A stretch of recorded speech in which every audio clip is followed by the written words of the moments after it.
Assalamualaikum warahmatullahi wabarakatuh. Waalaikumsalam warahmatullahi wabarakatuh.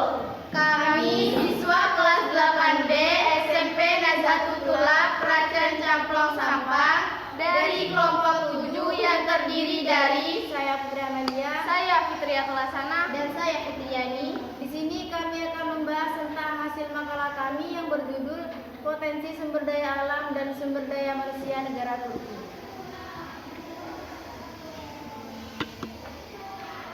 Bab 1. Pendahuluan. A. Latar belakang negara Turki. Pendudukan Konstantinopel dan Smyrna oleh sekutu pada masa setelah Perang Dunia I mendorong pembentukan Gerakan Nasional Turki di bawah kepemimpinan Mustafa Kemal Pasha, seorang komandan militer yang telah membedakan dirinya selama pertempuran Gallipoli. Perang kemerdekaan Turki dilancarkan dengan tujuan mencabut ketentuan persetujuan Sevres.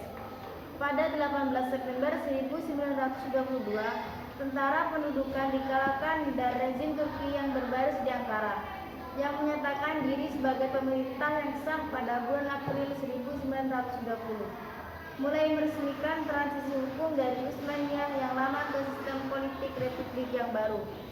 Pada tanggal 1 November, parlemen baru didirikan dan secara resmi menghapuskan sistem kesultanan, sehingga mengakhiri 623 tahun pemerintahan Utsmaniyah. Perjanjian Lausani tanggal 24 Juli 1923 mendapat pengakuan internasional terhadap kedaulatan negara Republik Turki, yang baru dibentuk sebagai negara penerus dari Kesultanan Utsmaniyah dan secara resmi dinyatakan pada tanggal 29 Oktober 1923 di Ankara, ibu kota Turki yang baru.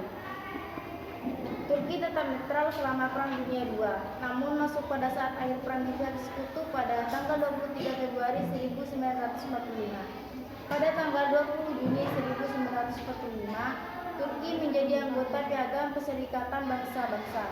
Setelah perang, Yunani menghadapi kesulitan dalam mengatasi pemberontakan komunis bersamaan dengan tuntutan Uni Soviet untuk membangun pangkalan militer di Selat Turki. Hal itu mendorong Amerika Serikat untuk menyatakan doktrin Truman pada tahun 1947 untuk menjamin keamanan Turki dan Yunani. Yunani dan Turki tergabung dalam rencana Marshall dan OECD untuk membangun kembali ekonomi Eropa pada tahun 1948 dan kemudian menjadi anggota pendiri OECD pada tahun 1961. Potensi sumber daya alam negara Turki. Dataran bagian Turki. Dataran pantai yang sempit mengelilingi Anatolia. Dataran tinggi pedalaman menjadi semakin kasar saat melaju ke arah timur. Turki termasuk salah satu daerah rawan gempa di dunia. Gunung tertinggi di daerah Turki, Gunung Ararat 5.137 meter sampai 16.854 kaki. Orang-orang berkebangsaan di negara Turki yaitu kebangsaan Nok-Turk dan Turki. Populasi negara Turki 83,43 juta di Turki. Agama yang ada di negara Turki yaitu Muslim, Kristen, Bahai, dan Yahudi. Bahasa yang diresmikan Turki, Kurdi, dan Arab. Contoh sumber daya alam negara Turki: batu bara, biji besi, tembaga, krominium, antimon, merkuri, emas, barit, borat, celestis, strontium, ampelas, feldspat, batu kapur, magnesium, marmer, perlit, apung, belerang, tanah liat, tanah subur, tenaga air.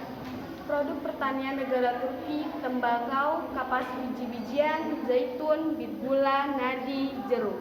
Industri negara Turki: tekstil, pemrosesan makanan, otomotif, penambangan minyak bumi, konstruksi, kayu, kertas.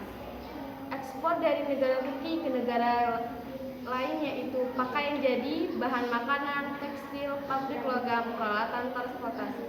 Mitra negara lain ke negara Turki: Jerman 9,3%, Inggris 7,3%, Irak 5,9%, Italia 4,8%, Amerika Serikat 4,5%, Prancis 4,1%.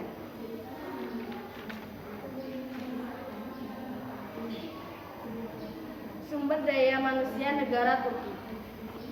Angkatan kerja 30,2 juta yang dicatat sekitar 1,2 juta warga Turki bekerja di luar negeri. Angkatan kerja pertanian 25,5%, industri 26,2%. Pengangguran negara Turki 11,8%. Gaji kotor rata-rata $12.000 per tahunnya. Gaji bersih rata-rata negara Turki $8.000 per tahunnya. Tujuan ekspor utama ke negara lain: Jerman 9,3%, Britania Raya 7,3%, Irak 5,9%, Italia 4,8%, Amerika Serikat 4,5%, Prancis 4,1%. Pendapatan negara Turki 225 miliar dolar per tahun. Beban yang di negara Turki 234 miliar.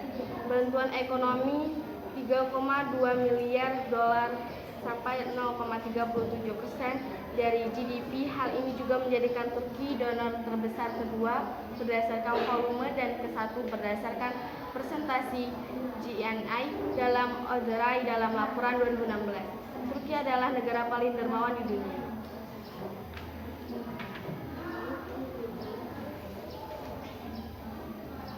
SDM atau disebut dengan sumber daya manusia negara Turki bagian pendidikan. Saat ini, pemerintahan Turki berbentuk republik yang beribu kota di Istanbul. Republik Turki termasuk sebagai negara yang memproklamirkan diri sebagai negara sekuler. Namun, tidak bisa dipungkiri bahwa jiwa Islamnya tetap melekat dan tak terpisahkan dari bangsa Turki.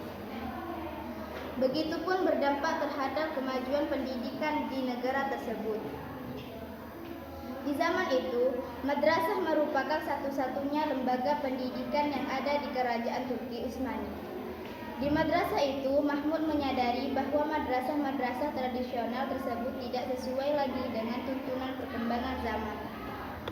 Turki mendirikan dua sekolah pengetahuan umum yang berdiri sendiri, terpisah dari sistem madrasah tradisional yang ada. Kedua sekolah tersebut adalah: 1. Sekolah Pengetahuan Umum Mektep Ma'rif. 2. Sekolah Sastra Mektep 1 Ulum Edibiye, sistem pendidik di Turki. Tujuan sistem pendidik di Turki adalah untuk mendidik produktif, individu yang senang dengan pandangan luas pada urusan dunia yang akan bersatu dalam kesadaran nasional, dan berpikir untuk membentuk sebuah negara yang tidak dapat dipisahkan. Ini adalah pemikiran yang akan memainkan peranan dalam pembentukan Turki sebagai bangsa yang kreatif dan membedakan anggotanya dari dunia modern. Bab 3. Penutup. Kesimpulan negara Turki hasil dari presentasi kami adalah: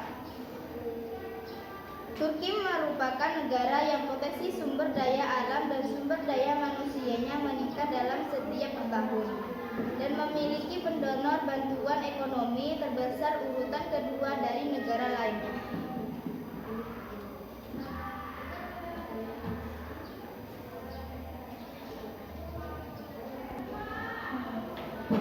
Demikian hasil presentasi umum kami. Selanjutnya adalah sesi tanya jawab. Saya persilakan kepada teman-teman satu orang satu pertanyaan.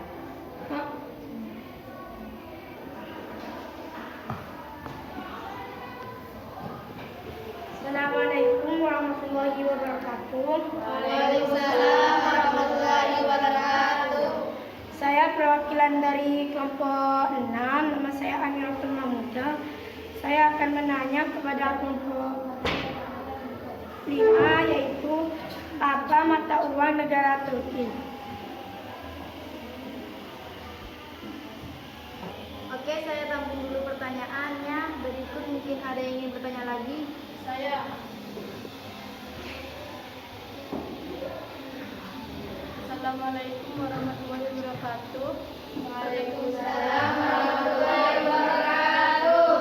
Perkenalkan, nama saya Ramadhania. Saya perwakilan dari kelompok 3. Saya ingin bertanya kepada kelompok 3. Berapa persen beragama Islam di negara Turki?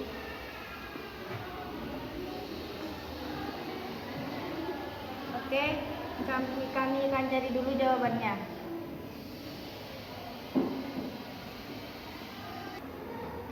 Saya akan menjawab pertanyaan dari Amirotul. Pertanyaannya adalah, apa mata uang negara Turki?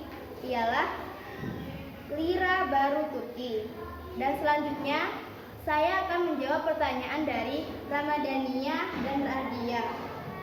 Pertanyaannya adalah, berapa persen agama Muslim di negara Turki? Ialah 98% Islam di negara Turki.